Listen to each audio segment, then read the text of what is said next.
guys, when I go day off, my outfit it's already fitting for me before, guys. When I bought it, that one, it's not even fitting for me. Cannot to wear at all. So I tried my pantalon. It's already fitting for me because I lost my weight, guys. So now I am 56, sometimes 55 my kilo, guys. My family said, "Oh, tita, you look pretty now. Your face have shape now. Before, your face no shape.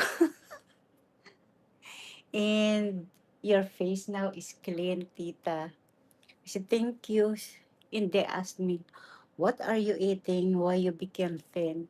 You know what I eat? I said, "I eat everyday vegetables, guys, without salt and not eating sweet, no oily food. That's why I lost my weight, guys. That's why." So if you want to be in diet, guys, you know now that you don't have to eat salty food, sweet, and I of